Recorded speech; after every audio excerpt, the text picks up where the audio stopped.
D-Day, Omaha Beach. One German machine gun crew fired 12,000 rounds in 9 hours. They killed and wounded hundreds of men. And when they were finally captured, they were stunned to be alive. That surprise was because they knew exactly what they'd done, and they knew what Allied soldiers did to MG42 gunners when they got inside those positions. On June 6, 1944, the MG42 was the most feared infantry weapon on any battlefield. The Germans had placed 15 machine gun positions on Omaha Beach alone, each one covering the others. An Allied soldier who made it out of one field of fire ran straight into the next. But here's what most accounts skip over. The men inside those bunkers knew, before a single shot was fired, that holding the position and surviving it were probably not both possible. If they stopped firing, the beach fell. If they kept firing, the men coming across that sand would eventually get to them. And by then, those men would have been under MG42 fire for hours. This covers both sides of that morning. What the MG42 did on D-Day, what the Allies did when they got to the men behind it, and why one German gunner spent the rest of his life making sure nobody knew he'd been one of them. No Allied soldier who landed on Omaha Beach forgot the sound of an MG42 for the rest of their life. It wasn't a machine gun sound, the way Hollywood portrays it. It was a tear, a single continuous rip, because the MG42 fired at up to 1,200 rounds per minute, double the rate of a standard machine gun. A trained crew could swap a burnt-out barrel in under 10 seconds and be back on target before the smoke had cleared. Veterans said you couldn't distinguish individual shots. You heard a sound like canvas tearing and men dropping around you. One US squad leader later wrote that the sound alone could freeze soldiers in place, paralysed, in the open, which was a death sentence. The Germans had built the Omaha positions specifically to exploit that weapon. 15 reinforced strongpoints called Widerstandnester, resistance nests, each covering the beach with overlapping fields of fire. Every gap between one gun's coverage was filled by another. There was no dead ground, nowhere on that beach where you couldn't be hit. Allied planners had mapped them. The plan was clean on paper. Naval bombardment destroys the positions before the first wave lands. What happened in reality was almost the opposite.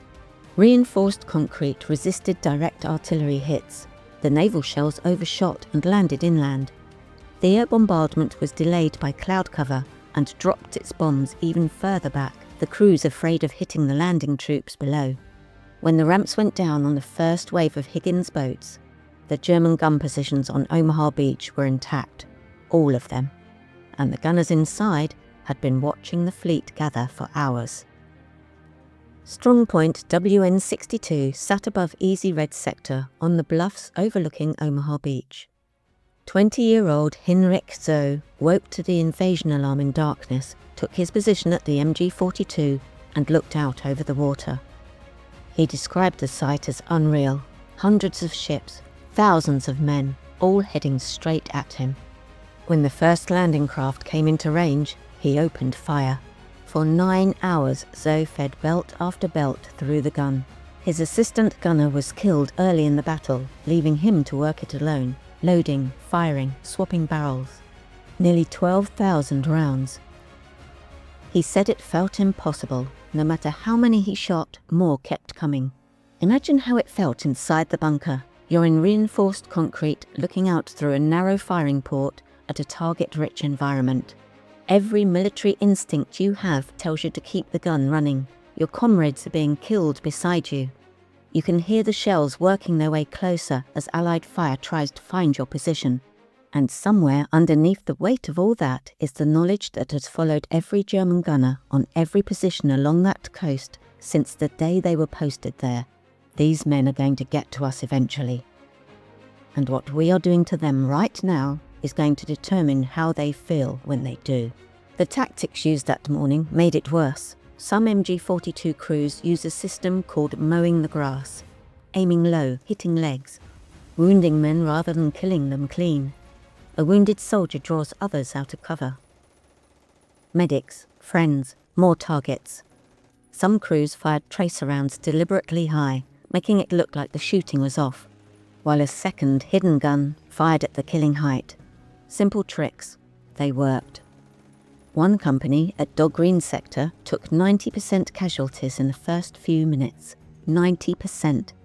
The survivors were in the surf, behind obstacles, behind the bodies of men who had made it further than them. And the guns didn't stop. By mid-morning, the plan was gone. Officers were dead. Units were mixed. The men still alive on that beach had no order to follow except the one that kept them alive. Don't stay still. Small groups started moving on their own, using shell craters, using the bodies of the dead, using the brief pauses in MG42 fire, barrel changes, belt changes, as a window to sprint forward before the gun was back. Allied training had covered this specifically. Attack during the pause, close the distance before the reload is done. It sounds cold in a briefing room. On Omaha Beach, it was the difference between reaching the bluffs and dying on the sand. Sergeant William Stiverson gathered a small team under bazooka and targeted strongpoint WN61, one of the positions pouring fire across the beach. They took out the supporting anti-tank gun first, then worked their way to the machine gun positions one by one. 7 defenders killed, 2 gun positions destroyed, 1 American dead, 1 wounded. The patch of beach behind them opened up. Rangers stormed positions at Dog White under smoke. Engineers on Easy Red cleared beach obstacles and opened a path to the bluffs. Step by step, team by team, men who should statistically have been dead were reaching the German positions. And when they got there, what happened next was fast and brutal and almost entirely determined by what the gun inside had done to the men attacking it. Getting to a machine gun nest alive was only the beginning. The positions had been built to resist exactly this. Thick concrete, narrow firing ports, limited angles of attack. What protected the defenders from the front became a trap when Allied soldiers got above and behind them. Think about what those final moments felt like inside. You can hear boots on the concrete above you, voices getting closer in a language you don't speak. The thump of a satchel charge against the wall. You know grenades are coming through the firing port. You know what flamethrowers do in an enclosed space. And you know, with complete certainty, that the men working their way toward you have been under your gun for hours. The standard method was grenades and satchel charges through any opening. Flamethrowers followed. In close quarters, it was over quickly, one way or another. Some gunners kept firing until the position was physically overrun. Some tried to surrender in those final seconds, hands up, weapon dropped, hoping the men coming through the door still had enough discipline left to take a prisoner. Most Allied soldiers did. The Geneva Convention required it, and most men followed it. Not because they felt nothing, but because discipline held, even through everything that beach had done to them. But not always, and the MG42 gunners knew it. There are documented accounts of captured gunners shot on the spot in Normandy, men who had caused hundreds of casualties, taken prisoner by soldiers who had just crossed that beach in the minutes after the position fell. These incidents were rarely filed officially. They didn't make the after-action reports. They were absorbed into the noise of the largest military operation in history and quietly forgotten. The ones who survived capture were, by their own account, genuinely shocked to be alive. Not relieved, shocked. Because they understood exactly what they had done. And they understood what the men holding them had just come through to get there. Hinrich So ran when his position collapsed. He made it through the bluffs in the dark, scrambling through shell craters and hedgerows until nightfall. Surrendered the next morning, surrounded by US troops.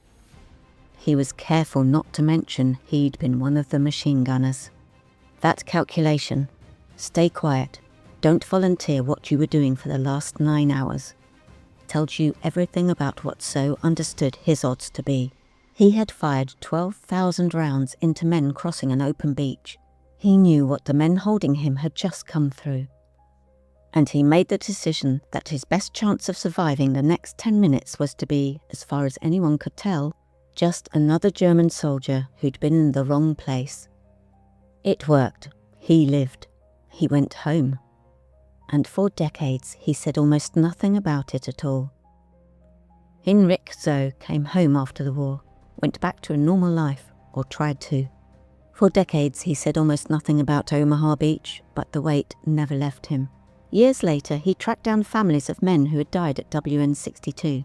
He wrote letters, he reached out, and eventually he met David Silver, a US veteran whom Zoe himself had wounded that morning. Two men who had tried to kill each other on June 6, 1944, sat together and talked. Zoe called it a small measure of peace.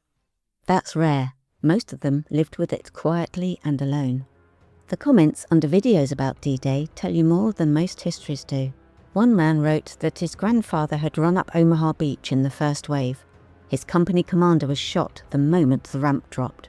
Everyone looked at his grandfather for orders because they called him lucky. He made it through the entire war without a scratch. He never talked about it. Another wrote that his grandfather stormed Juno Beach with the Regina Rifles. He told his family years later that they had been advised not to take prisoners. They had no way to deal with them and more urgent things to do. He called it a horrible situation for everyone involved. And then he didn't mention it again.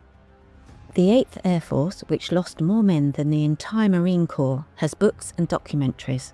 D-Day has films. What almost no account captures is the weight both sides brought home, because the men on the other side of that gun were 19 years old too. They had mothers. And when the positions fell and the firing stopped, the ones still breathing had to find a way to live inside what that morning had made them. An after-action report from Omaha Beach said the beach was taken through the plain, undaunted heroism of the infantry. That's true, it's also incomplete. It was taken by men who sprinted through machine gun fire because stopping meant dying, held by men in concrete who kept firing because stopping meant the same thing, and survived on both sides by almost nobody who came out of it unchanged. If you had a relative who landed on the Normandy beaches or who served in the German defensive positions, please share their story in the comments. The ones that didn't get told deserve to be heard. If this is the kind of content you want, hit subscribe. New videos every week. Catch you on the next one.